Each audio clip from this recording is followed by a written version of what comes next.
Hello, everyone. Welcome back to the Outlet Pass podcast here on rotoden.com. We're back. My name is Nick Fox. Sitting alongside me is Jason the Stefano. How's it going, guys? Welcome back. So we're back. We took a week off because it was the first week of the NBA season. We were finally able to watch NBA basketball. So we took a week off. We wanted to just watch like a full week of games. And we're back to bring you all the storylines from week one. So we got injury updates, trade updates, some teams doing really well, some teams not doing really well. A lot to digest this week. A lot to digest. We're also going to have a little segment at the end. It's a newer segment. It's called Goats and Lambs. So our goats are outstanding performers of the week. Lambs are our underperformers of the week. And we also are going to have a segment called Hey You, where we shout out one player that did really well this week that not a lot of people were talking about. Kind of put some spotlight on that guy. Put a little spotlight on him. But first things first, we want to talk about the biggest storyline from the weekend, not involving any games whatsoever, and that is the Phoenix Suns and Eric Bledsoe.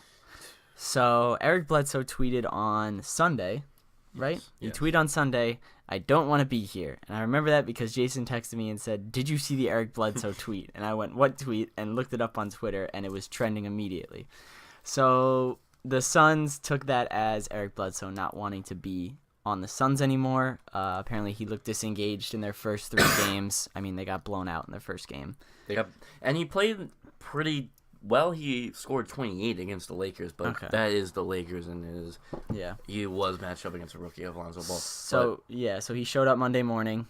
He said, "Oh, I was in a hair salon, and I just didn't want to be in the hair salon anymore." That's a load. Which, I mean, if you look at crap. Eric Bledsoe, he doesn't exactly have a lot of hair. I don't know why he'd be in a hair salon for so long. So the Suns sent him home, and they are now actively shopping around Eric Bledsoe. So, I mean, this doesn't seem like a surprise to us. I mean, Eric Bledsoe should have been gone. Like, the Suns are going through, like, the most ridiculous youth movement I've ever seen. Yeah. Like, everyone's under, like, 24, other than, like, Bledsoe and, like, Brandon Knight and Tyson Chandler.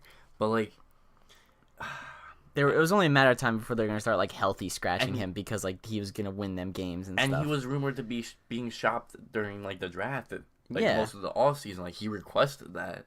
And they just didn't. And now they're getting paid for with Eric Bledsoe making a mockery of the Suns front office. Yeah, and I guess we don't usually see something like this right in the first week of the season. Like usually, like trades are done in the off season, and maybe progressively towards like December you might get a trade. I don't remember the last time there was a trade like the first 2 weeks of the season. Well, I think he just looked at the first three games of this year and went, "Yeah, no, this is not fun." Because he's at a point of his career now. He's 27, right? Yeah. He doesn't want to sit here on a rebuild. Yeah. I mean, by the time the Suns will be ready to compete for like the 10th seed in the West, much less a playoff spot, he'll be well into his 30s. Yeah. It's not worth it for him to stay on this team. He wants to go contend for a championship, and he has this talent to do that. And now his value seems to be lowered. He missed a third of his games since being moved to the Suns. I think he's missed over like 100 games. Oh, wow. If that's an exact stat. Yeah. But Clippers want him. DeAndre Jordan said, "Come back home, bro." DeAndre Jordan wants him. I mean, other teams that have been rumored, the Knicks, the Bucks. But I think those two teams, Bucks and the Knicks, might want to stay tacked because the Suns want Frank and they want Willie. Trade for the Knicks. And that doesn't really make much sense because no point in going from 25 to 35 wins. Just going to end up in mediocrity anyway. Yeah. The Clippers might actually push hard because Tedosic is out indefinitely with a foot injury right now. And that's something they should make a move on. Yeah. The only thing is, like, we look at that and we go, like, well, wait, what do they give back? Do you give back young prospects to the Suns? Because that's what most likely they're going to want to Or picks. And not a lot of teams really want to give up either of those things now. They would also have to match the salary coming in, most likely. Yeah, but with the way the contracts have gone in the NBA, I don't think it'll be too hard to find somebody that matches that salary. That's true. Maybe Austin Rivers. That could be something. Poor Austin Rivers. I mean, Doc isn't in control anymore, so that could be more suited to happen. Doc leaves for Phoenix. Oh my God. Can't be without Austin. They need a head coach, too. That's another thing. Earl Watson is gone. Earl Watson's gone, which makes a lot of sense because he took over as interim coach, didn't do so well, but the Suns didn't interview anyone else other than Earl Watson. Yeah. So not much competition there, and comes out, no defense, no wins. So Yeah. So bye Watson. Yep. Not the greatest head coach I've ever seen. Nope. So well deserved. Jeez, man. To say the least. Are the Suns just gonna be in a perennial rebuild? Like this is just gonna be this team forever? The Suns are looking like one of the worst managed teams ever since Steve Nash left. Yeah. They've been really one of the worst teams since then. Yeah. I mean, you can throw the Knicks in there. Their management's been really rough. Well, last year I think you can say, Well, like, yeah. especially, but Especially. at least they have a vision of like trying to do something. Yeah, like, no. what are the Suns trying to do? I don't know. They're just trying to get young. They're just trying to get young. I mean, Talk about the Sixers trusting the process. Man, the Suns are trusting some what other process are they trusting? I don't know. I mean, we could sit here and roast the Suns all day. That's true. But Let's move on. yeah. But so Clippers probably the most likely team you could see them. You see any surprise teams? Maybe the Spurs. Spurs would be a would good be team. interesting. I feel like Popovich would really, really like someone like him. Yeah. Especially with Kawhi still not playing. Yeah, it'd be nice to have like a number 1A option with him along with LaMarcus on or number 1B option along with LaMarcus on the floor. Yeah. It'd be cool. So we'll keep tabs on that as the weeks go by, and he continues to just be huge. First week of the season, we might already have our own trade. It's crazy. Anyway, so moving on. So, unless you're living under a rock, Yep. you must have heard the major injuries that happened the first weekend. Yep. First off, Gordon Hayward, Yep. the saddest one. Six minutes into his Celtics career, and it was bad. It was It was very bad. the video kept playing and playing. Oh. Right. I think we were watching. I believe we were watching some of the Yankees game, and everyone was really hyped.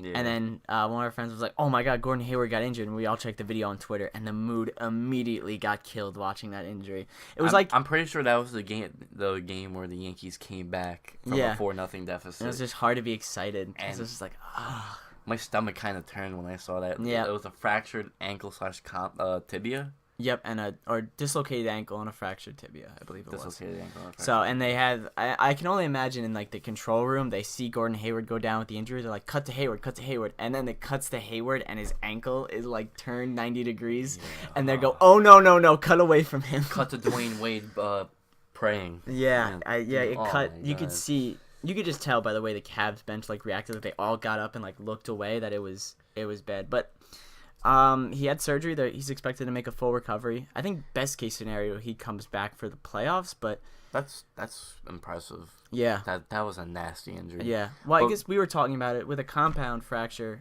If it's just like a clean fracture, like not like bone. It's not like the Pieces. worst thing. Like that's Right, actually because you just like, put the two, yeah. you put them back together type thing. It's not like it kind of like the bone kind of spread into a bunch of different pieces. That would have been worse. But I mean, it sucks. But I think this will kind of be like a rallying cry for Boston, maybe like Yeah. unite around like do this for Hayward type thing. So now here's the big question. Yeah. Now without Gordon Hayward, it's Kyrie.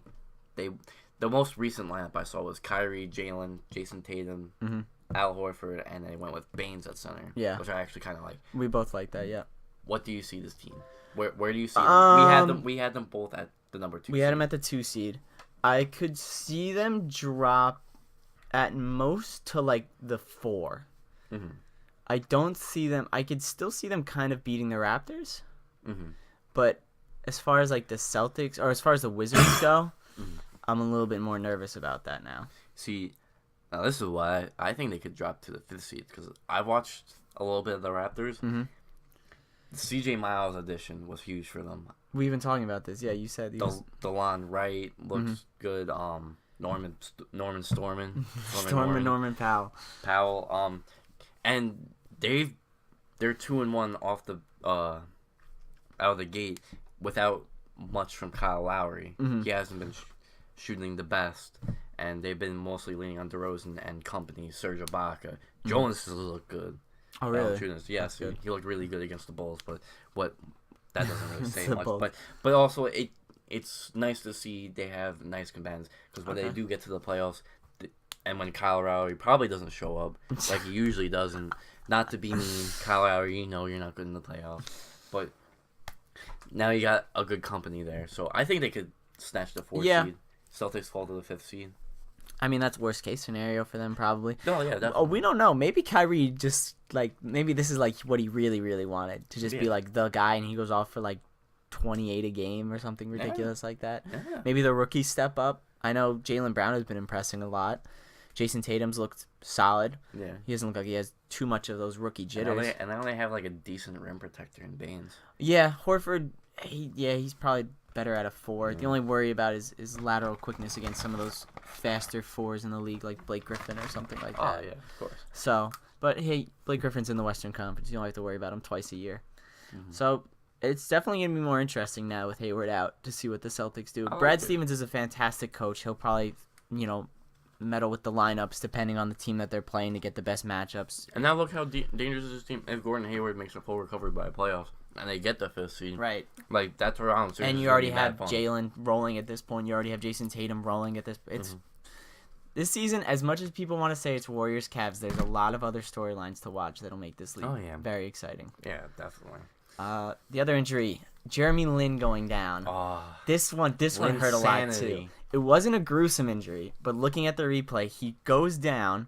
He kind of sits there for a second. He stares at his knee, just turns to the bench, goes, "I'm done," and then starts crying. And It's just that's another one that hits you hard because Jeremy Lin hasn't been able to stay healthy really ever since his days with the Knicks.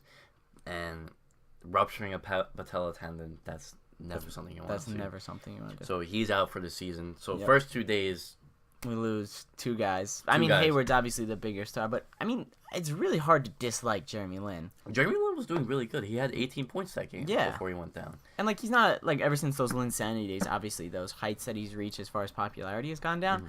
But I don't think he's ever been a player that everyone in the league has been like, "Oh, I don't like this guy." Everyone likes him. Yeah, you want to root for him too. Yeah. So, and especially after the Kenyon Martin the whole dreadlocks thing, and then he handled that so professionally. And he was so nice about it. He was like, "Yeah, man, we're appropriating cultures." Yeah, it was. But so Jeremy, by the sadness by this injury, D'Angelo Russell, Karis LeVert, Isaiah Whitehead, Alan Crabb, Isaiah Whitehead, Spencer Dinwiddie, all get more minutes. Yep. So now you're gonna see that young backcourt. Yeah. And I will really like the combination of Karis LeVert and D'Angelo Russell. I am excited to see because it is now fully D'Angelo Russell's team. He has been given the keys. I like Russell with this team. He's exciting. And I don't mean to boast or anything, but I knew when he was traded to the Nets, I'm like, D'Angelo Russell's his career's gonna pick up. He's gonna make the next move. I'm not saying he's gonna. I do have him predicted to be an all-star this season, but he's looked really good and not overreacting or anything, but he could be. Yeah, he could be. That game against the Pacers after Lin went out, he ended up dropping 30 points. Yeah, and the game against the Hawks, he almost had a triple-double. He had 16 points, 7 rebounds, 10 assists. He's trying to be more of a creator now. Yeah, and he's doing well at it. It's exciting. I like it. It's exciting. So Nets team. Really fun actually to watch. They are a fun team now. If you sit down, take a breather, I know the Nets in the past they haven't been interesting to watch because it's just been the Brook Lopez show. Yeah. But now they have guys. They have guys that can score. It's gonna be interesting. I'm a Knicks fan. I like watching the Nets. There's nothing wrong. There's nothing wrong with that. Yeah. This Nets team is gonna be fun. They're on a really good pace. They have some young talent on that team now. So. The other injury, two more injuries. Yep. We got the CP3 injury. So yes. CP3, after the first game, he sat it towards the end of the game for the last 5 or so minutes with knee soreness. And people were they didn't make it known at first, and especially me because I wasn't exactly watching the game at that point. Yeah. I have no idea what I was doing. But Schoolwork, I think you're doing. Probably. But I looked at the box score and I saw there Chris Paul wasn't playing those last 5 minutes. Yeah. And he wasn't having the best game. No, he definitely was. I think it was only 4 points at that point. Yeah. So and the Rockets went with him and they ended up winning the game. And I was really curious to see if they actually benched him, if D'Antoni benched him. But it wasn't the case. He was actually hurt. Yeah. So what do you recall the actual injury? I think it might have been. I knew it was something lower body. It was something with his knee. Yeah, I think. I don't know if it was tendonitis. I don't want to say tendonitis because I don't think it was that. But I thought it was. He's week to week with a knee injury. That's all they're saying at this point. So, I mean, Chris Paul obviously getting to an older age now. Yeah. He's 32, 33 by the end of the season. These are the type of things that happen. Like Chris Paul, he gets caught with the injury bug now and then with the while he was with the Clippers. But so I don't want to say I expected him to get hurt early on the season, but he's gonna get these ticky-tacky. It's not surprising to see him pick up something like this. But knee injury, kind of like a little loose with it. They're keeping it safe. They said 2 to 4 weeks. Yeah. Originally, most likely gonna be 4 weeks. Yeah, I mean the Rockets team, they thrived last year with only James Harden. I'm sure they can go back to that same type of lineup. And now one thing that interests me, start out the season, the Rockets were shooting 29% from 3. That's, I mean, it's early, and it's a very, very small sampling, but that's something that you look at and you're like, wow, that was their strength last season. They took the most threes last season, and they're being very inefficient with it. Well, I think they might still be trying to figure out how to make all of this work with Harden and Chris Paul. I wouldn't be too worried. I think they might regress a little bit from last year. I think last year probably would be a high point for them, and they'll maybe drop into like league average as far as from 3-point percentage. They're still going to be on the top of the West, even without Chris Paul right and now. I don't think them looking at their 3-point percentage and going, you know what, let's take less threes. No, I think they're just going to keep taking. They're going to keep taking threes until it levels out. Again. Exactly. They're gonna have their hot streaks. Trevor Ariza, James Harden, Eric Gordon, Ryan Anderson looked very good at the end of that Warriors game. Yes. After Chris Paul sat, and they needed him. He stepped up. He was explosive. Yeah. He was like posterizing people. I was like, wait, what? He was really, really this was good. Not the Eric Gordon that we saw last year. That was really impressive. He's playing with confidence. That's awesome. So, and one other injury, more recent, and if you're following the Philadelphia Sixers, you know this. Markelle Fultz. He changed his shot over the preseason because of his shoulder, it seemed like. And more recently, today actually, we're recording Tuesday, Markelle Fultz his agent said he got his fluid drained from his shoulder, and he could barely put his shoulder up or raise his arm. So it's coming to a point, obviously, when you saw him change his shot, you're like, all right. Something's up. Something's up, so obviously shouldn't really be playing that much. They shouldn't be testing it. No. So now they should probably lock him down. Like this is becoming like you don't want to get this even worse than it already is. Right. You don't want a Joel Embiid 2.0 where it's a reoccurring injury now where he can't stay healthy like that. And I want to put blame on the Sixers for not shutting him down earlier, but I also think it's partially on Markelle. I don't think he disclosed how much he was in pain. Oh yeah. Because he definitely wants to play.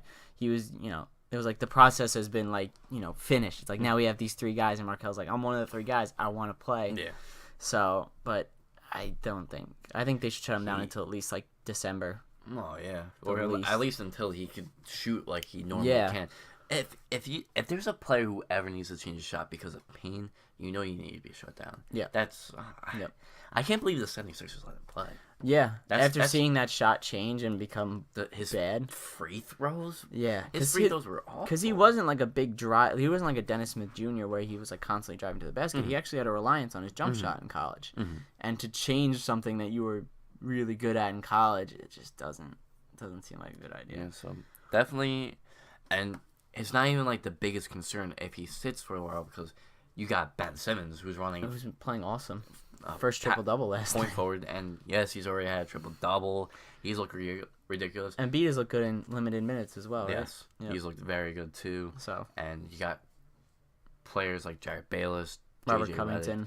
I was looking more at the veteran players that kind of stick. They're kind of like the glue in the process, and they're a nice team. They got their first win the other night, and they shouldn't be in any rush to win anything now. Exactly. I don't think so. There's no harm in shutting Fultz down now because I mean, he's only 19. Simmons is only 20. Yeah. Joel's like 22. I want to say 21, 22. 21, 22. So you want to extend their careers into their 30s. Let's shut them down. Yeah, for really. Now. Let's see the Simmons and Embiid show for now. Yeah, it's a fun show to watch. It's completely fine. All right, so. Did you want to move into games now? Sure. Let's talk about some games that we saw. Let's talk about the first game. We kind of touched a little bit on it. Warriors versus Rockets. Yep. So, in a surprising game where we had Chris Paul go down in the fourth quarter. Yep. The Rockets came back and actually won this game. And part of it was centered around another player going down. Draymond Green. So, and a lot of people, what I saw from this game, obviously Draymond Green went down. Warriors had a double-digit lead. Saw that lead. They lost the lead. Draymond Green, I know he's not the shiniest of stars. He's not a flashy player. And he gets a little overlooked when we talk about those top players in the league. But that's why me and Nick, too, consider him a top 10 player. Because he really, the defense, the playmaking, the rebounding, the all-around player he is, really makes the Warriors complete. And it showed right there, like, not having Draymond towards the end of the game. Yeah. I don't know offhand who they exactly plugged in. I think I saw a lot of Iguodala as trying to do like that same leadership thing, because Iguodala has that same type of play style that Draymond has. Not exactly flashy, but like just kind of does everything. I imagine they probably put in a little bit more Kevon Looney. From what I remember seeing. Maybe Jordan Bell, who's looked pretty impressive. Yeah. I mean, the Warriors kind of just like take these young guys and like put them into their system. Yeah, I mean, my biggest thing watching this game was you need a lot of things to go in your favor to beat the Warriors. Yeah, you need Steph Curry to shoot 3 of 9 from 3. You need Klay to go 4 of 7 from 3. You need Draymond to go. You need Draymond to get injured, and you need the Warriors to blow a lead, and you need Kevin Durant to get a shot off a tenth of a second late. Yeah, and Kevin Durant was a little underwhelming that game. He was underwhelming that game too. His first game of the season, and it's the first game. They're still championship drunk from last year. Yeah, so especially after the next game. We'll talk about that in a couple of minutes too. But the Rockets made a comeback though. Harden and company, Eric Gordon especially. They didn't get handed this victory. They definitely had to do stuff. All I'm saying is it just takes a lot of things to beat the Warriors. Especially with Draymond going down. That was huge. But that's like the point of emphasis I want to take from this game. Like, Draymond's so important to this team. Like, you got, like, people don't understand that. Right, because he doesn't fill up the box score. He doesn't shoot like Curry. Yeah. He doesn't shoot like Klay. He doesn't, like, take over a game like Durant. He just, I don't know. It's just weird. He's just there. He just does, like, important things that nobody cares about. He's also, like, the leader Right, of the team. He's the most vocal guy on that team. As much as it was, like, Steph Curry's team before Kevin Durant came there. And I still think it is kind of more shifted towards Curry because he's been there for a while, but Durant's definitely trying to become more of a leader. As much as it was like Curry's team, Draymond was the vocal guy. Curry was the quiet guy that was slightly cocky and just shot a lot and scored. So, and I guess the next big game that we wanted to talk about was also centered around the Warriors. When Steph and Durant got ejected against the Grizzlies. Yes, against the Grizzlies. That was the 21st. That was Sunday. Yeah. So, if you guys didn't watch the game, Grizzlies were playing very well. I like this Grizzlies team. They're still that gritty team. They're even scrappy, though without Tony Allen and Zach Randolph. Yeah. And Dillon Brooks has looked really good for the Grizzlies. Marcus Gasol, obviously, Mike Conley, and this team played very well against the Warriors. Warriors were very frustrated. Yep. And you could tell. And Steph Curry went up for a layup late in the game, and Mike Conley went in to contest, and there looked like there might have been the slightest contact. It really didn't look like contact. Watching it first time through, like at normal speed, it didn't even look like he touched him. Exactly, and obviously Curry made the bucket. Nothing was called, and he showed his frustration. Yep, he took out his mouthpiece, spiked it towards the ref. He didn't spike it at the ref. Towards the ref. And him and Durant saw themselves ejected. Right. So, I think Durant mouthed off to the official once. I think as soon as Curry had spiked the mouthpiece, he was gone, and then I think Durant said something to the ref, and he got kicked out. And as Durant was leaving the floor, this was on Twitter, he pointed to his ring finger like, we got a ring. And I don't know, me and you kind of got frustrated at that because that doesn't, like, I don't know. I feel like he thinks I think he wants to be a villain now. Yeah. And it's like, oh, I got a ring. But it's like, that doesn't do anything for He's making that so clear. And, like, early on in his career, he was so worried about what the press said to him. And now he's trying to, like, be a He's like a bad guy. He's trying to be like a bad guy. He's like, oh, we're gonna be better than you. Yeah. Stuff like that. And didn't he say that Shaq's rings doesn't like when Shaq was talking about his rings? He made a point when the Shaq versus KD kind of beef, like it was like very small. Like he called Shaq. He said Shaq was unskilled and he just bullied people in that time area. And he said something to the effect of where Shaq's 3 rings, like no one's gonna care about your legacy when they're talking about your 3 rings. Like that doesn't matter. Right. Well, then if that doesn't matter, then Kevin Durant's 1 ring definitely doesn't matter. Especially when you jump onto a super team. Right. He jumped onto that team. And we were talking about this. Like, Kevin Durant has a legacy in OKC. He's not going to have a legacy with the Warriors. It's going to be a Warriors legacy of this super team. Yeah. Right? If anything, they'll highlight Curry more. They'll highlight Clay more. They'll highlight Durant a little bit, but I mean... It's not... When you highlight Durant, you're just going to look at the guy that the Warriors were able to make money... Like, they somehow built this team and then had enough money to sign him. To sign a guy like Kevin Durant. And that's ridiculous. Like, but, so Steph Curry wasn't suspended. He was fined $50,000. Yeah. Not really that much of a big deal to me. No. I don't know. Like, people are, like, saying, like, oh, tantrums, he should be suspended. It's like... Yeah. Every player mouths off the ref. Every superstar. LeBron has done it. Curry. I mean, we see it the most often with DeMarcus Cousins, but it's not. No player in the league is immune to it. Yeah, I mean, like, if he got suspended, I wouldn't be mad about it because did he throw his mouthpiece towards the referee? He didn't put anyone in harm, guys. Right. Let's remember that it's a mouthpiece. Let's not get carried away with this one. Yeah. That's I mean, I thought it was interesting. The Warriors struggling through their first couple games. Yeah, but they're just still drunk on the victory. Yeah, they'll pick it up at some point. They also realize they really don't need to try. Yeah, and they'll still win. Oh yeah, so. They'll need to be a 70-win team to get back into the exactly. Like Draymond said after the first one. Very quickly, I wanted to talk about the Cavs Celtics, and I wanted to talk about at the end of the game, Kyrie took like the last shot to tie the game, or was it to win? To tie the game.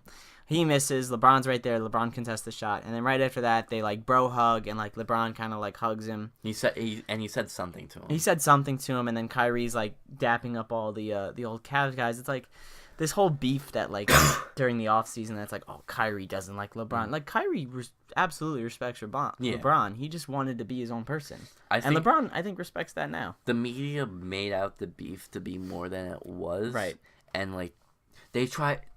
You could tell during the preseason press conference, dude, they were trying so hard to get them to say something that would like badmouth the other one. It's just like they have too much respect for each other to do something like that. I think LeBron respects Kyrie wanting to do his own thing, right? Even though LeBron wants Kyrie to stay. Oh, he absolutely wanted Kyrie everything to say, but of course, but like if there's gonna be problems and Kyrie's not gonna be happy, you gotta respect him to move on. Mm-hmm. So, and obviously.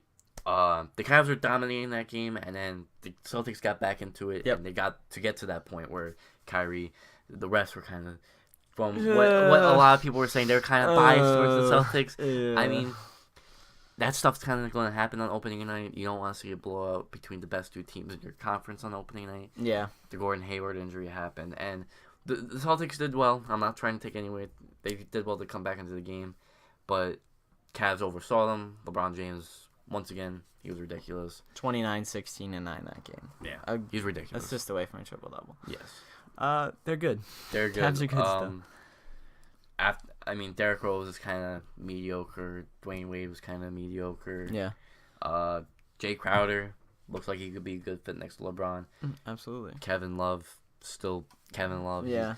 And now Dwayne Wade is volunteered. Tyrone kind of told him to come off the bench. Yeah. We're not sure if it's like a combination of both. There's a narrative saying that Ty Lue asked Dwayne Wade if this is okay to say this, so he wouldn't lose his like mojo. Yeah, so, instead of the headline reading, Ty Lue benches Dwayne Wade bench. It's Dwayne Wade volunteers to come off the bench. Yeah, and this is the best move. J.R. Smith should be the starter. Mm-hmm. Dwayne Wade hasn't looked good as the starter for the Cavs. And he'll be a good leader on a second unit. Yeah, of course, absolutely, of course. And so let's move on from the Cavs and the Celtics and the Warriors. Yep. Let's move on to your OKC Thunder. My OKC Thunder. So first night, they had the game against the Knicks. Yep. And they beat the Knicks head into the pavement. Yep. So that happened. That was very exciting. That was a very nice game to see. I think Russ had 21, 10, and 6. Oh, no, he had a triple-double. He had a triple-double. 21, 10, and something. 10, I think. Melo had like 22. Paul George had 28. Like, it was all hands on deck. Show off. Oh, yeah. Show off the new toys. And then... I think one part about that win, I mean, obviously it's nice to see a new team gel like that, the new second team. But just to remember, they were playing the Knicks. And Knicks defense, the effort was there against OKC. Their defensive effort was there, but it's also the Knicks. You got Adams on Cantor. Yeah. That was another. That was a fun matchup. Melo's first game back. Yeah. And him and KP first time KP guarded him, he blocked him from behind. Yeah. So it was an exciting game through the first half. The Knicks kind of hung on, and then the Thunder kind of broke away. They were just like, we're the better team here, so why don't you guys just stay back? We're gonna show it now. Yeah. So obviously, but OKC, the gelling. Yes. They had a game against the Jazz the next game, yes. And Jazz locked him up. I will give full credit to the Jazz defense. Their defense is absolutely fantastic this year. Rudy Gobert, I don't think enough people realize how important it is in this league to have a fantastic rim protector. Oh, yes. Because there were times that OKC would drive into the paint, and like I remember on one specific possession, and the announcer pointed out Paul George drove and kicked it out to I think it was like Andre Roberson or something like that, and he kicked it out because Gobert was standing in the paint. He wasn't going to try and go up against Gobert. But there was a big reliance on jump shots for OKC against that game. Again, going back to Rudy Gobert, and they weren't falling. So you could say it's a problem, like, oh man, they're not scoring, blah, blah, blah, blah, blah. Like, there was a little bit of problems with Melo when it would be Melo in the second unit out there. Melo kind of has the mentality of, I'm the first option, I'm going to take all the shots. Which, to be fair, he should be taking all the shots. He is the first option when you have that bench unit out there. But, he drove into the lane once. Rudy Gobert was there. Plus, Derek Favors, the guy guarding him. And then I think someone else came over, like Rodney Hood came over to help. So he's triple-teamed underneath the basket and doesn't pass out, tries to shoot, gets stripped. And the Jazz are able to take advantage. I think that's one thing. I mean, I mentioned to you when they put that Melo with Raymond Felton, Roberson, Jeremy Grant, Abrinas, like, that's kind of like a lamp where you're basically telling Melo, like, all right, we're going to give you the ball. You're going to go to work. Go do your thing. Yeah, so it's like, I mean, Raymond Felton has the ability to lead a offense, which that was a huge pickup for them because he can really manage the game. Yeah. But when you put him in a lineup with Melo, Melo's kind of going to be the takeover. So, I mean, I think Donovan will eventually fix the problems with the second unit playing with Melo. Yeah. But for now, we're gonna see teams are probably gonna double team him. Absolutely. And make the other guys work. Right. That's almost like. I mean, that's what a good team is. Right. They're gonna make like a team like the Warriors would obviously do something like that. A team like the Rockets, Cavs, or you just keep Draymond on Melo. Right. So it's mostly just been shooting problems for OKC. You look at the game. Against the Timberwolves, we'll get to the end of the game in a second, but Paul George shot 30% from the field, and he shot 12% from three that game. So it's just Paul George's shot specifically isn't falling. I don't want to call it a problem yet. It's just his shot's just not falling. Like, that happens with everybody. Paul George he's a star in the league, but he's also a very inconsistent star. There's a lot of games where he doesn't show up, and there was I think it was. I want to say the 2015-2016 season where he had 20-plus games under 20 points. Like, if you're going to be a star of a team, you can't be doing that, especially when he was in Indiana. The nice thing is we have two fail-safes in Russell Westbrook and Carmelo Anthony. Now you can get away with it, but that's also something. I mean, I wouldn't be concerned about it. Paul George isn't the type of player to be a discouraged from something like that. Exactly. He'll definitely just keep shooting in. And he's not a liability. You could still play defense. He's Absolutely. a very strong defender. Absolutely. The end of that OKC game was frustrating for a bunch of reasons. I remember watching the last play. We all watched the last play. We watched they inbound the ball. Melo hits a possibly game-winning three. It cuts to them running down the court. Minnesota has no timeouts. They inbound it to Wiggins. Cat sets an illegal screen because I yelled immediately that was an illegal screen. Yeah, no, I did too. Comes down the court, scores, game's over, and then 2-minute report comes out yesterday. Cat, his screen, they said he did set his feet. It was a bang play. He set his feet, but his feet were wide, and the contact he made with Paul George was on his leg, which is an illegal screen. Yeah, and then, like, if you looked at the replay, like the first time when it was going live, did it really look like his feet was set? Like, I mean, We thought he hip checked him. Real time, I didn't think his feet was set. I thought he hip checked him. But if you do, yeah, it looked like he hip checked him. And the ref was like right there. And then also, well, it doesn't help that with 10 seconds left, I think Andre Robertson airballed 2 free throws. Great. Glad to see he's shooting better.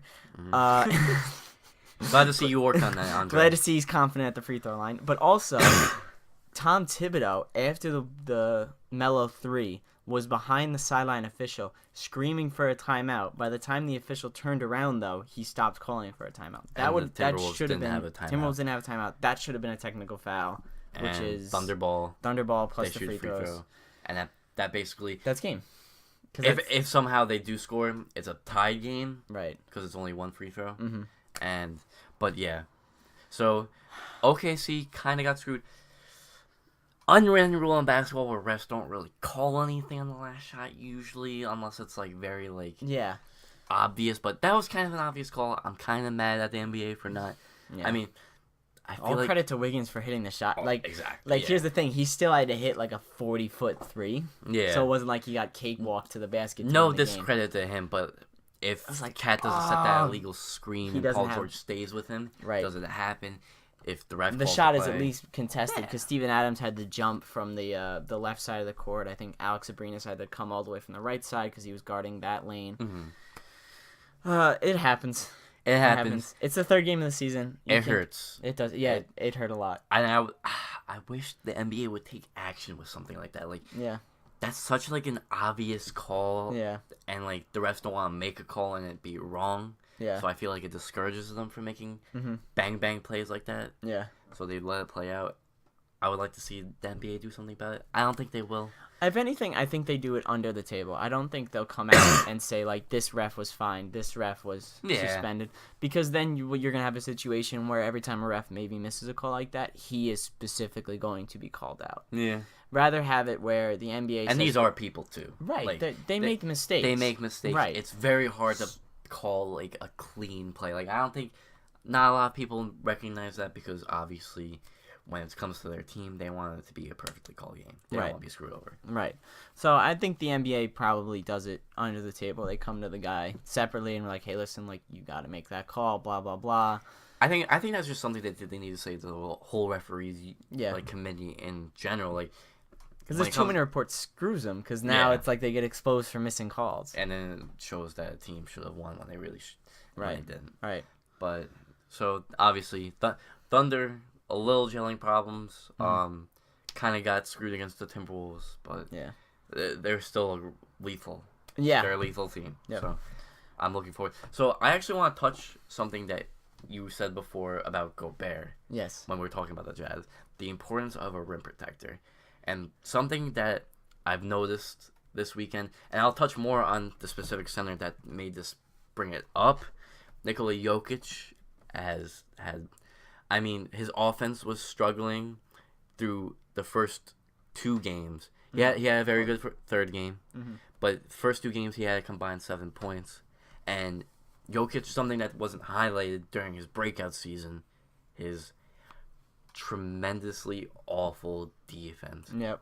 Oh, the Jazz picked him apart. Yeah. And there was one feed that I was watching of.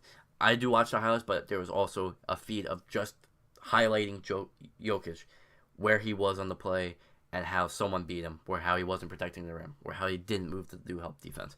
And this kind of highlights something to me. All these young centers that we see, though offensively minded, Jokic, Cat, Cousins, Boogie. Those 3 centers. Yeah. You know what's common about them? Defensive woes. But what have they not done? I mean, Cat's young. Yeah. Jokic only had 1 season. Yeah. But all 3 of those players haven't seen the playoffs. Yeah.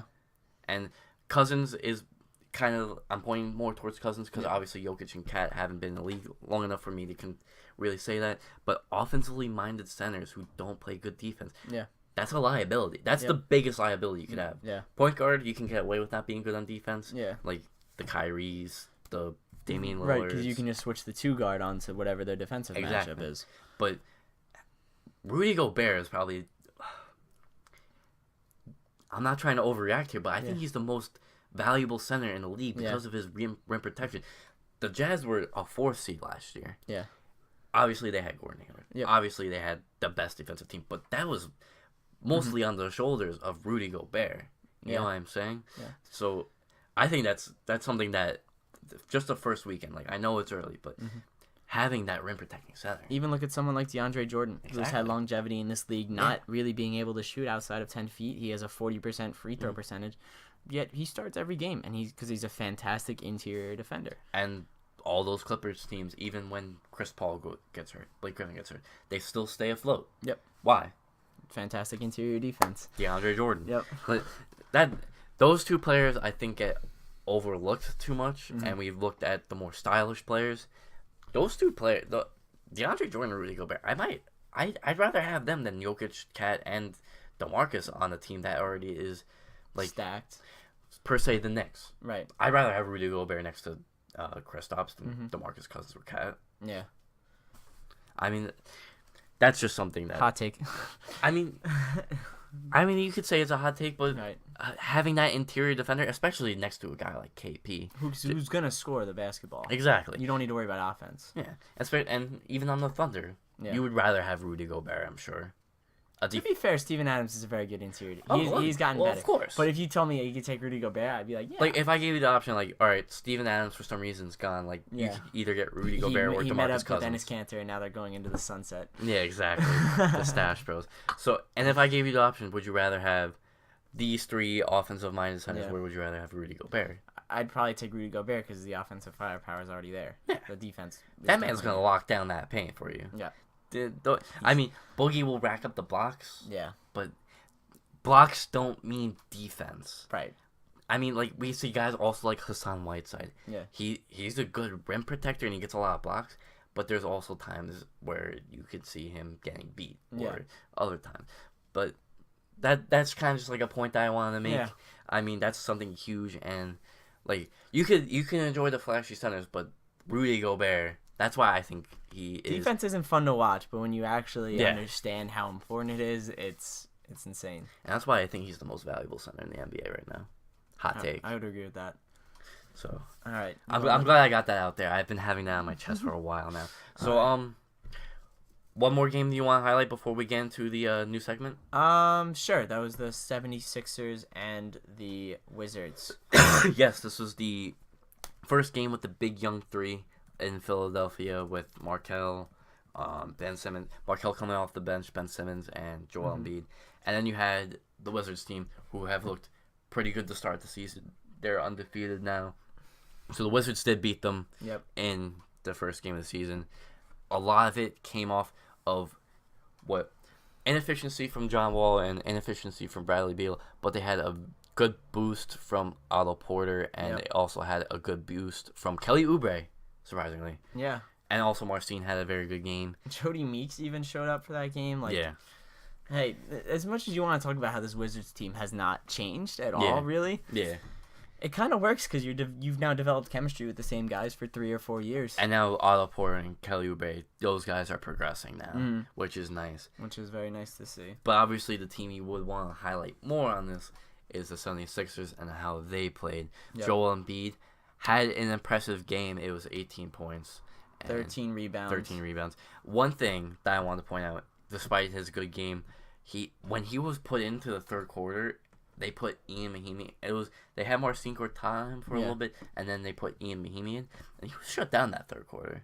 They put him back in, and Ben Simmons was doing work, and they were trying to get back into the game, and Joel Embiid was shut down, which I thought was, obviously I'm not going to say it's concerning or anything, but I just thought it was interesting how the Wizards were able to play Joel Embiid later in the game. Teams now know. Joel, they have all kinds of game film on Joel Embiid now. They understand how to lock him up, and I guess that's credit to Ian Mahinmi. how good of a defensive center he is. He bodied him up. Yep. And that, I guess, I'm not saying, I mean, maybe a guy like Ian Mahimi could body somebody. Like, he's got more strength. Yeah. He's older. He's more built. Yeah. Like, if you can put a guy like that on a younger center, like these centers like Joel, Cat, KP, like all those young guys, like putting a guy with more strength, not necessarily size, may help that situation. Yeah. And teams do take advantage with that with Yeah. those guys. All right, but and Ben Simmons, very impressive. 18, 10, and 5. 18, 10, and 5. He is actually looking really good. And for a while, he was playing with the bench players, and he was running point center. He was playing center. Yeah. And that's impressive. Ben Simmons, I think I overlooked him as the I rookie think of the everyone year. kind of overlooked him, yeah.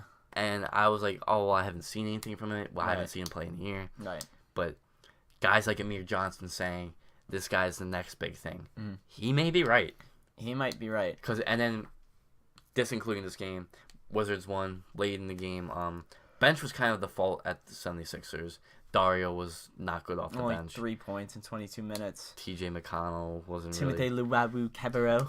Timothy Luwawu That guy's good. And but to kind of get away from this game,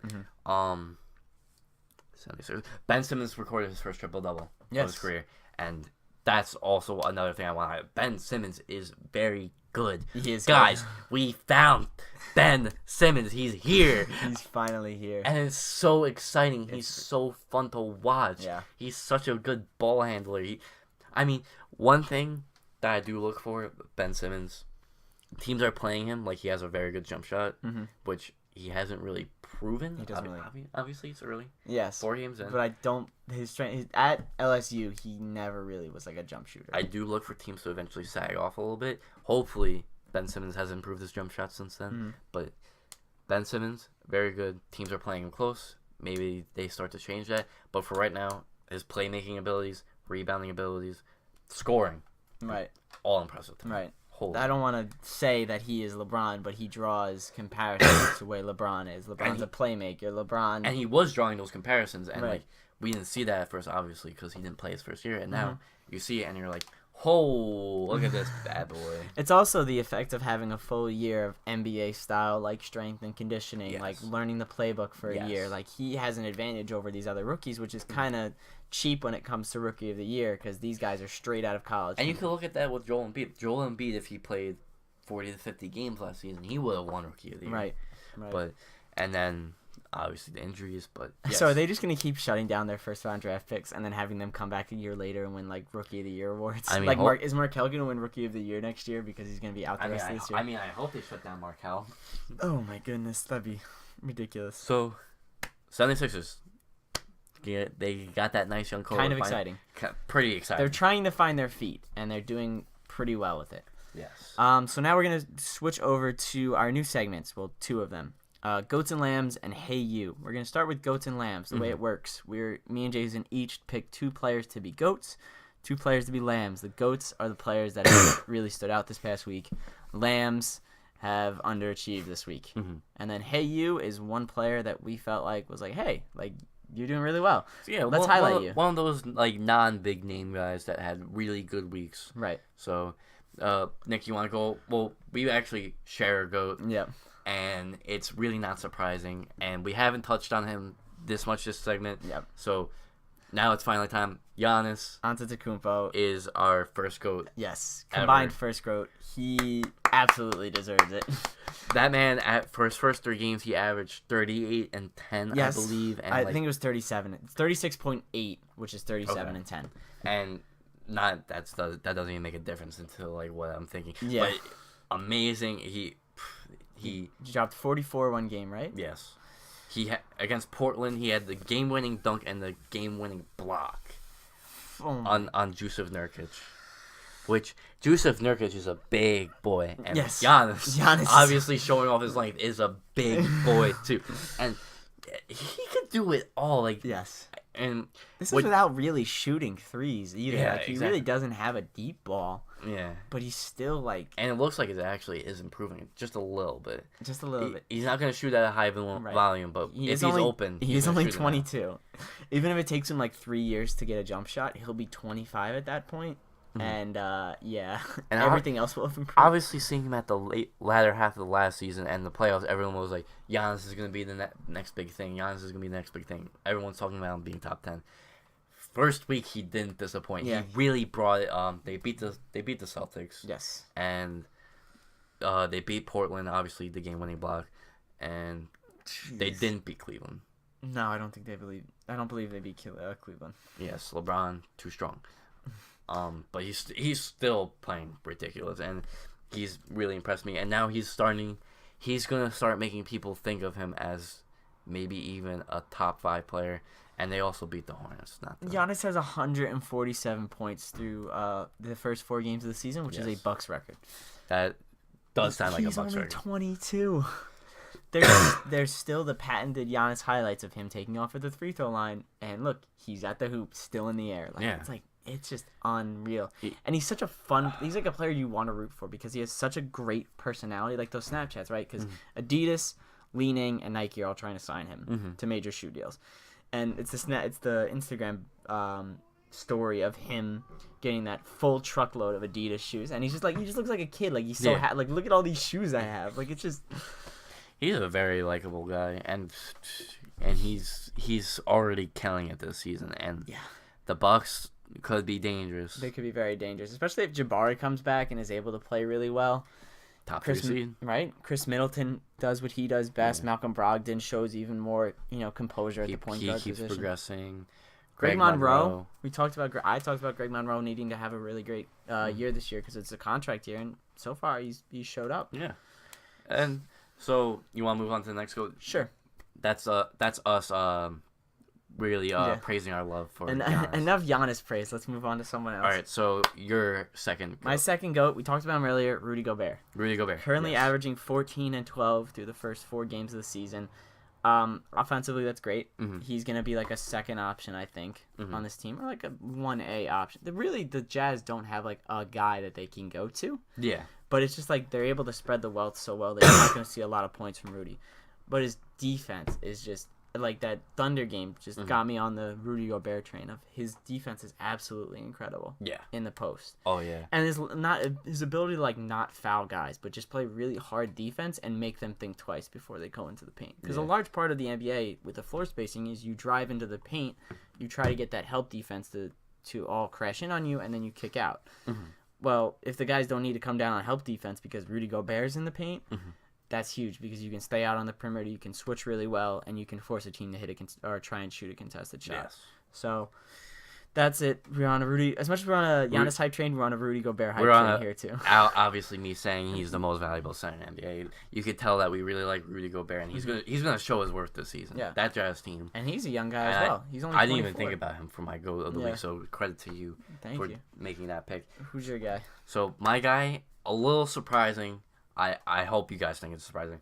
Otto Porter of the Washington Wizards, and he's been really impressive. So far out of the gate through his first 3 games, 18.3 points per game, 9 rebounds, 2 assists, 3.7 steals, and a block per game. And the reason why I chose Otto Porter is he's already shown more progression. So he just got offered that max contract. Right. He's got it.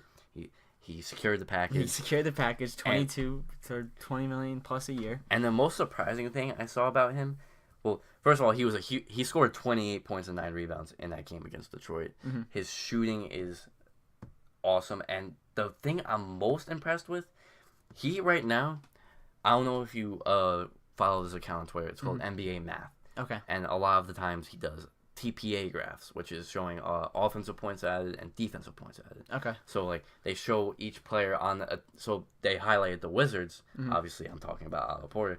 They highlighted the Wizards and they showed who's leading in offensive points added.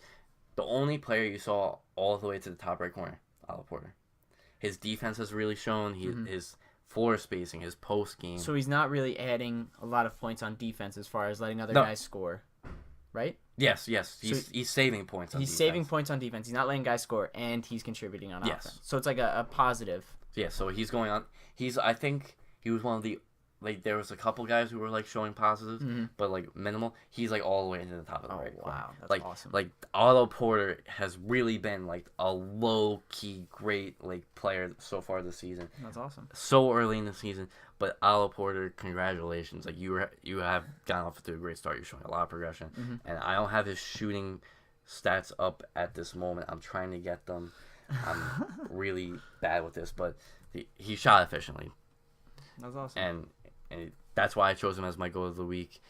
And he shot 5 of 11 against the Sixers for 10 points, 11 of 19 that 28-point game, and 6 of 13 the third game against the Nuggets. All wins. 3-point percentage those last 2 games was 50%. Yeah. Also, again, rebounding. He's progressed in. He's doing it. He's showing himself to be a more complete wing. Exactly. Which is huge. And that's what they need out of a max contract player. He's really shown that. And that's why I have Otto Porter as my first GOAT. All right. Awesome. So we had Giannis, I had Rudy, and you had Otto Porter. So that is the GOATs wrapped up. So, and now time to get to the Lambs. The Lambs. Oh, boy. The bad players. So the players that didn't impress, they didn't show up. So Nick, your first Lamb? Chandler Parsons. Chandler Parsons. Chandler Parsons. So Chandler Parsons got heckled by his own team. I don't know, or heckled by his own fans. I don't know if that's a sign or anything like that. But he is not playing well. Through his first 3 games, he is averaging 6.3 points.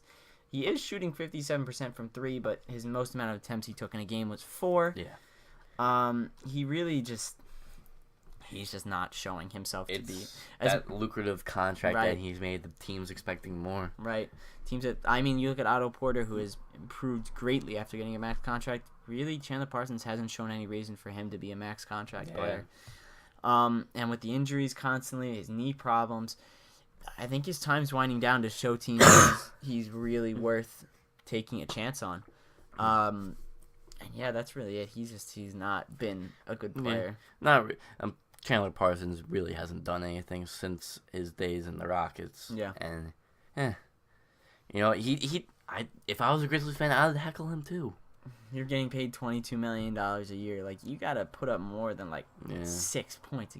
6 points a game. Come on, man. And he is getting the bench minutes. Yeah. If I'm not wrong, but. So yeah, that's the other thing. He's getting paid max contract money, and he's getting 15 minutes a game. Yeah. He's frustrated by it. Obviously, he should be. But when guys like Dylan Brooks, the scrappy guys, are playing much better, he doesn't deserve a starting role. So absolutely, obviously, you gotta go with the guys who are playing better. Chandler Parsons, I'm sorry, you're not playing better. So that's your first Lamb. Yep. My first Lamb, we touched on him a bit. We touched on his struggles. Nikola Jokic. So first 2 games. Combined, he scored 7 points. Pretty rough week for Nikola Jokic, and pretty rough week for Nikola Jokic stans who say he's the best center in the NBA.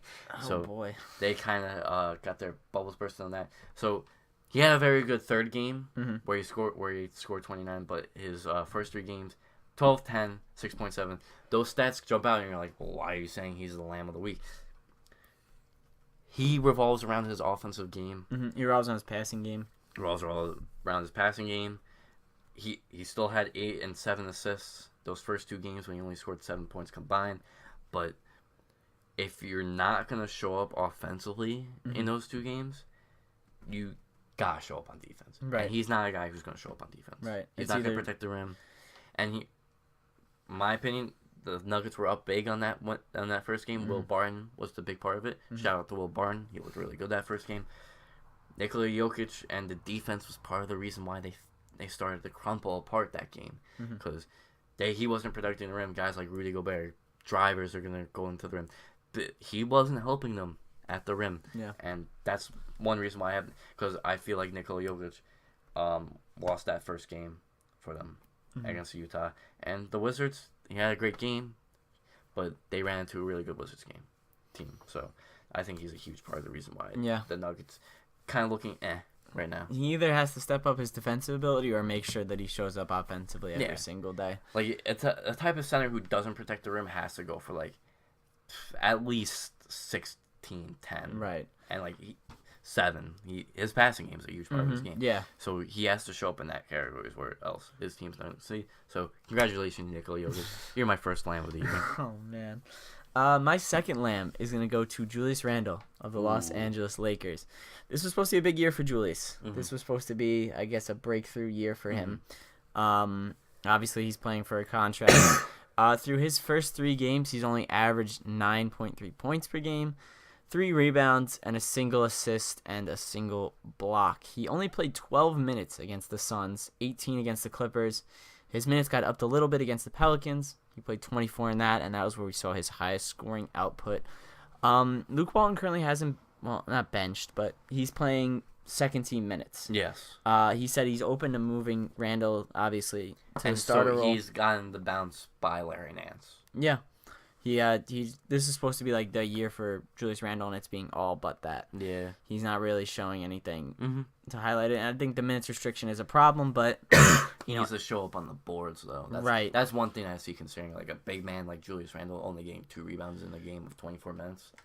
he should be showing up more. Yeah. And knowing that he has condensed minutes, he should go out there and like really, really try to. He should be hustling out there. Yeah. Like, nah. So that's just a worry for him that maybe he doesn't progress the way we want him to this year, and he doesn't. At least he's being a little efficient. That's one good thing I can see. Yeah. But with a young Lakers team, you need to see your young guys perform. And Julius Randle is also playing for a contract and playing. Yeah. Kyle Kuzma's breathing down his neck now. Kyle You still Kuzma's have You still have Larry Nance. You got Brook Lopez starting at center, Right. So you can't really move anyone to Right. center. I feel like he's feeling a little bit of it right now. So he's Feeling a little pressure. So do you think the Lakers keep him? I think they wait the rest of the season Mm-hmm. out, and then I think he goes into restricted free agency, right? Mm-hmm. I think at that point they'll decide, depending on what he does the rest of the season. Depending what someone offers him. Right. I mean, if He someone might not get offered that much, like as much as we would think coming. Right. I mean, we play 2K a lot. We see him get offered like 18, 19 million. I don't know if the team will really fetch that much for him. Big man market is pretty usually expensive to get like a good young one. Yeah. So he could still see the money, but obviously less minutes for him this season already compared to the last couple seasons. So concerning a little bit. All right. So hit me with your second lamb. Second lamb, I have. I know he's making an adjustment to a new team. He's getting older, but Dwayne Wade was very, very underwhelming this season. I mean, so for the start of the season for me, Dwayne Wade. Looking at his stats so far. 1 second, I apologize. Jeez. I was actually getting into that Julius Randle conversation, but so far this season he's averaged 5 points, 2 rebounds, 3.3 assists, and he hasn't shot over 30% his first 3 games. In the loss against Orlando, he did not show up at all. He only scored 5 points. The game against Milwaukee where they blew them out, he only has 4, and the game against Boston where they did when he had 8.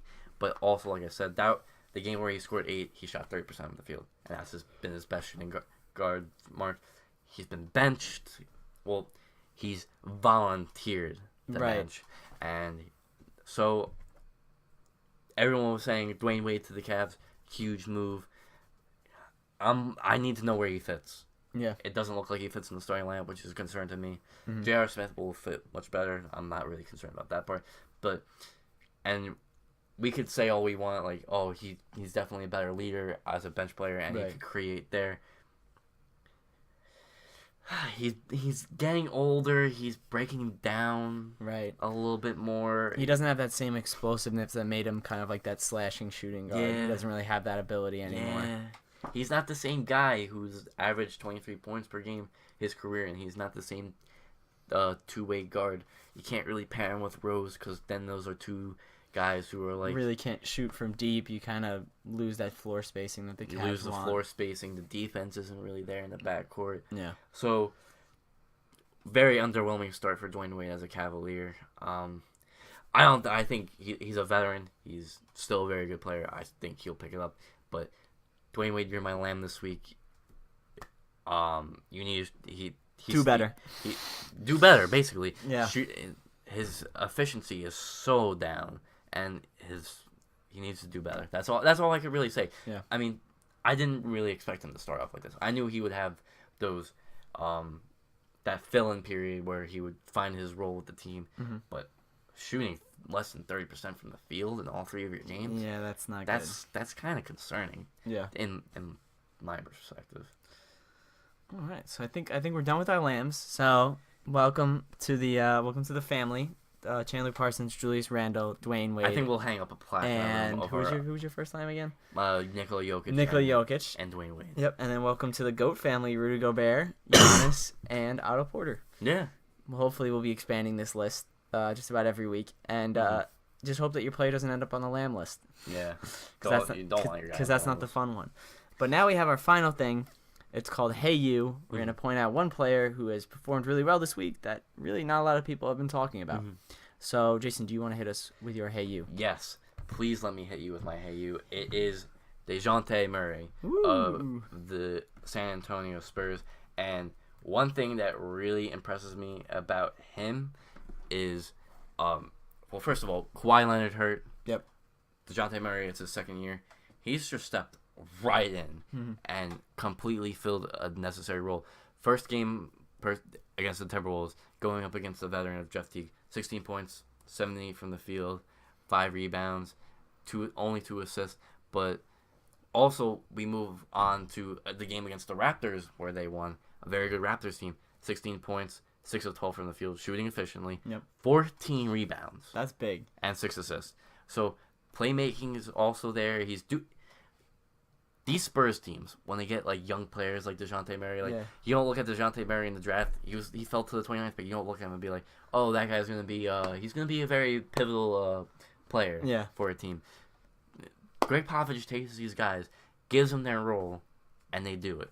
DeJounte Murray is, averaging 13 points through his first couple of games. Yeah. Averaging 9 rebounds too. He's a big point guard. He's 6'5" for a point guard, but still that. Yeah. That is very impressive for basically a rookie. He only played 38 games last year. He was in the G League a lot. And he only averaged 8 minutes per game when he did play. And then he just steps in first couple of games, boom. Key player. It helps that LaMarcus Aldridge looked like a vital scoring option. Yeah. But congratulations, DeJounte Murray. He really stood out to me. Yeah. Especially after I saw last night's game. Yeah. So congrats to him. He's all-around game looking really good to start He's definitely an exciting guy. And he's just going to be like that other Spurs guy. They just steal in the draft, and everyone's like, well, why did everyone pass on this guy? And it's like, well, here you go. And then you see Greg Popovich, he makes that smirk. Like that same smirk he made at Shaq that one game. Where, it's almost like he's too good at developing players. Yeah. It's like, stop. Yeah. Don't make everybody good. Exactly, like Joffrey Laverne. Yeah, like, what? Yeah, exactly. So, anyway, hey you. DeJounte Murray. What's your Hey You? My Hey You is Nikola Vucevic. The center for the Orlando Magic. Specifically, a Hey You to his game against the Nets. 35 minutes. He had 41 points, 17 of 22 from the field, 6 of 8 from 3, 12 rebounds, 3 assists. He also had 23 against the Cavs with 7 rebounds and 5 assists, and then 19 against the Heat with 13 rebounds and 1 assist. And obviously, he was the pivotal player in that game where they beat the Cavs. Right. Thrashed them. So he's currently averaging right now 27, 10, and 3. Who would have said Nikola Vucevic 3 games into the year was going to average 27 and 10? Like definitely when he was being bounced around between the first and second unit because of the signing of Bismack Biyombo. Right. I think he doesn't want to do that anymore. So I think he wants to start. I think he just wants to go out and score the basketball, which is nice. This Magic team really hasn't had any sort of direction the past couple of years. It's definitely nice to see that, or see like a player like him step up. Obviously, you have Evan Fournier, who's averaging close to 20 points per game. He's shooting really effectively. Jonathan Isaac's exciting. Alfred Payton's doing Alfred Payton things. But to have like a center who just steps in, and now you have some stability right there, right next to Aaron Gordon. So that is a very good. That is really nice, and he's an offensive-minded center, like we talked about earlier. But he's going out and producing offensively. Yes. So his defense, I don't know how well his defense is. He's a 7-footer. He's got to have some defensive ability.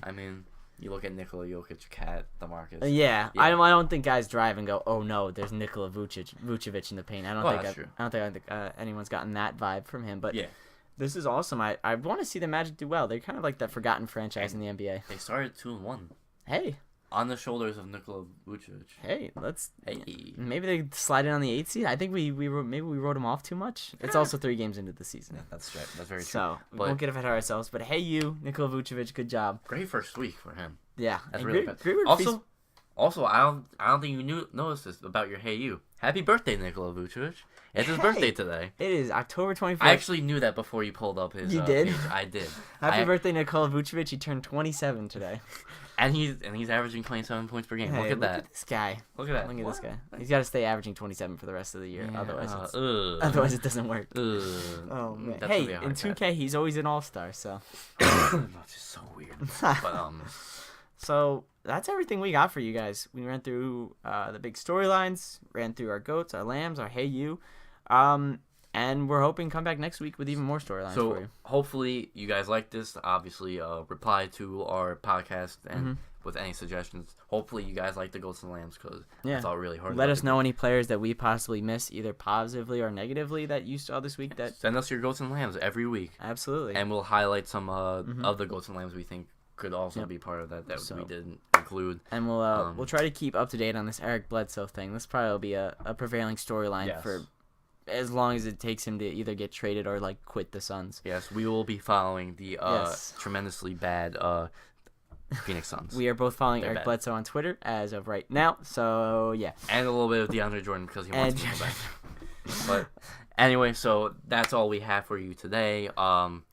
Retweet, favorite, share this podcast. Thanks for listening. And we'll see you guys next week. I didn't say it. Thanks for watching. Can't watch a podcast. Hey, when you say we're live, this is pre-recorded. Hey. Don't make me get to you. All right. Thanks for watching, guys. Thank you.